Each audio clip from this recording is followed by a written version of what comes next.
Young Africans. Defense ya Mbeya City haikuwa organized sana. Walikuwa wanafanya makosa mengi. Makosa ambayo Yanga waliweza kuyatumia. Ukiangalia Yanga walivyokuwa wanacheza kuanzia kwenye formation. Formation ilikuwa ina 4-2-3-1. Lakini sasa tunaposema 4-2-3-1, hii 2 ya hapa katikati ni 2 ya manake viungo wawili. Double pivot tunaita. Ina Duke Abuya ambaye ana tabia ya kushambulia, ina Mudathir Yahya ambaye ana tabia ya kushambulia. Yaani wote ni box to box, unaweza kucheza kwenye box zote mbili. Maana yake muda ambao wanataka kuhama kutoka kwenye kituo waende kwenye upande wa pili, ilikuwa wawili hawa wakiongezeka mbele kuna watu wanne, kwa maana ya Prince Dube Mbeka simama, kuna Max Nzengeli, kuna Alan Okello, kuna Pacome Zouzoua.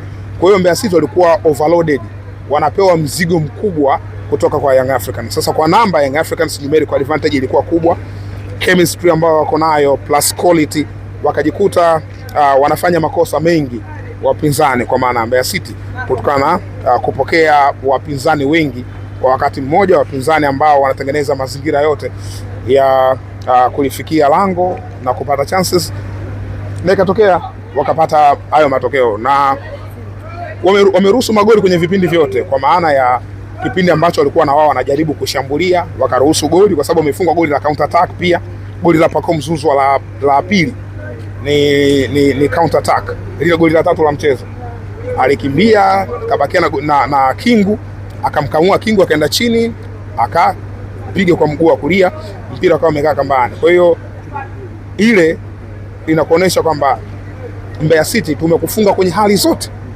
Kipindi ambacho ulikuwa unatushambulia tuliweza kukufunga, maana yake kuna counter attack ilifanyika kutoka kwa Pacome. Kipindi ambacho umekaa kwenye eneo lako, umedefend, upo namba kubwa, waliweza kukufunga pia. Walikufunga, angalia goli la Mohamed Hussein, ni Alan Okello na mpira, Mbeya City kwa namba kubwa kwenye zone yao. Mohamed Hussein kapita nyuma ya mgongo wa mlinzi, Alan Okello kaona, akapiga pasi, kauchukua Mohamed Hussein kaenda kufunga. Lakini pia wamewafunga kwenye set pieces. Goli la Prince Dube la kwanza la Dube ni mpira wa kona ambao kawafunga. Kwa hiyo almost Young Africans wameshinda kila aina ya magoli kwenye hii mechi. Maana yake tunasema total dominance, kwa maana wametawala kila kitu. Yanga wamedeserve kupata kile ambacho wamekipata. Kuna yale makosa madogo madogo pia ambayo Mbeya City walikuwa wanayafanya wenyewe kwenye lango lao, pia wameweza kuadhibiwa. The like of goli la Prince Dube la pili ilikuwa ni makosa, mpira umepigwa kwenye kuokoa, wanataka kufanya clearance Mbeya City, wakashindwa kuondosha ule mpira na mkuta Dube anafunga. Sasa kwenye quality ya timu kama Young Africans, unafanya makosa namna ile, ni mara chache sana wasikuadhibu, mara nyingi wanakuwa wanakuadhibu. So imetokea wakapata goli katika lile tukio na kushinda mechi kwa margin ya magoli mengi. Mzinga, ukitazama namna ambavyo katika kipindi cha kwanza Young Africans ameweza kupata magoli mengi, kwa maana idadi ya magoli 5, na ukitazama kwenye michezo ya karibuni Young Africans amekuwa anapata margin ya goli nyingi. Ni kusema sasa hivi tangu wametoka kwenye mapumziko FIFA Seals kwamba wana matumizi mazuri ya nafasi ambazo wanazitengeneza. Young Africans wamekuwa bora. Of course kuna vipindi sometimes wanapitia hizo changamoto. Kuna mechi wanaweza wasicheze vizuri sana kama ambavyo labda mashabiki wanatamani kuona, lakini kuna wakati mwingine mambo yanabadilika, wanacheza vizuri. The like of today, leo wamecheza kwenye performance bora,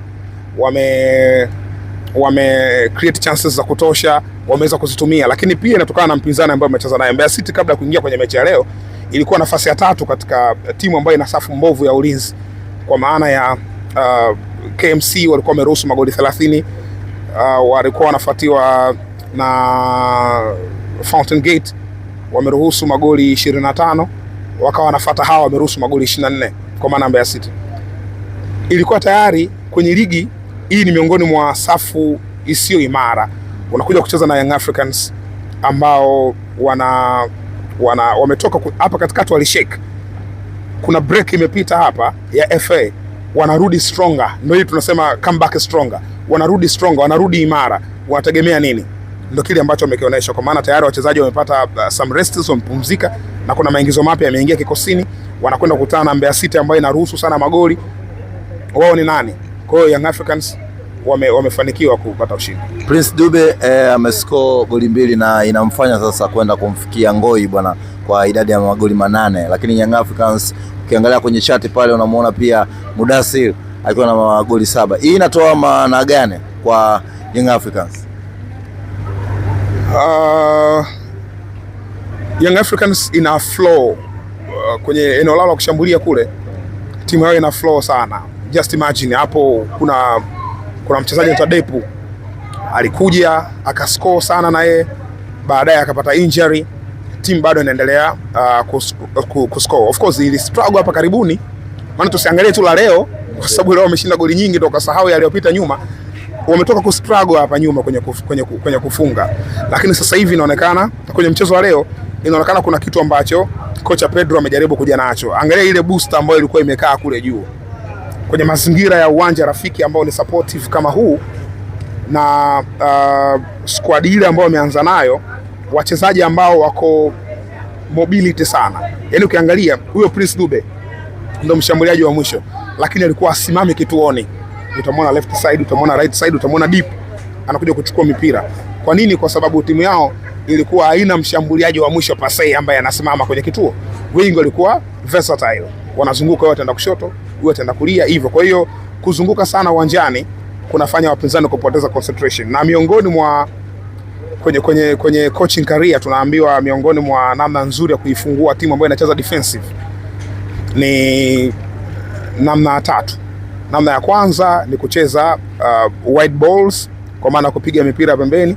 Young Africans walikuwa wanafanya hivyo, wanapiga mipira ya pembeni, mafullback wanatanuka, Yanga wanajaribu kupita kwenye half spaces. Kuna mpira mmoja nilisema hata kwenye matangazo kwamba Mudathir Yahya amepita katika nusu nafasi kwa sababu mpira umetokea pembeni, afu unaona kuna stretching imefanyika, kwa maana ya Mbeya City wameruhusu magepu ambayo mshambuliaji anaweza kayatumia na yakatumika, though au kufanikiwa kuandika bao. Haya,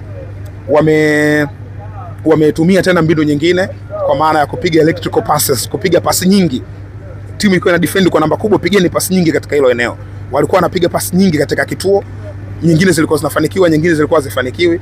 Lakini eneo la mwisho ni namna kuifungua timu ambayo inacheza compact, ni dribbling, namna ya kudribble. Sasa Pacome Zouzoua nadhani ni king of dribbling, mzuri sana kwenye kudribble na kuondoka na mpira, kitu ambacho alifanikiwa hata Alan anafanya, lakini sio kwenye daraja la Pacome, vitu ambavyo vilikuwa vinafanikiwa.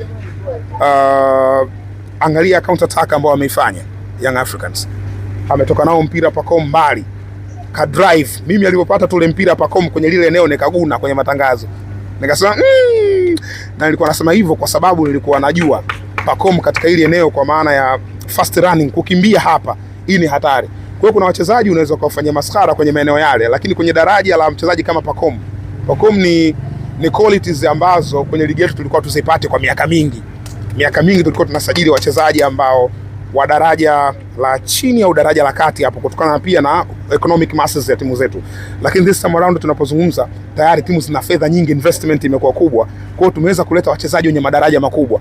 So unapoona daraja la mchezaji kama Pacome, kuna mazingira unaona kabisa kwamba huyu hapa ni threat. Kwa mfano angekuwa mchezaji wa kibongo, maybe amepata mpira eneo lilo, ungesema anaweza kuturn akarudi nyuma akatafuta position nzuri ya kupasia, lakini Pacome aliona hapa kuna namna ya kwenda mbele. Kwa hiyo kwa sababu ni huyu, unasema hapa anaweza kawa threat na kafunga, na kweli kakimbiza, kafanya runs, kabakia na Kelvin Kingu alifanikiwa kufanya movement na Pacome, lakini eneo la mwisho Kelvin Kingu akachagua kufanya sliding tackling, yani a slide kuzuia mpira.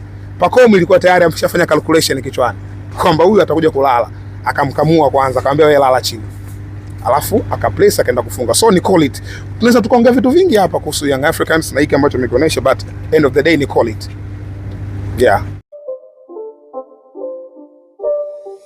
It's not a game, it's a rich thing.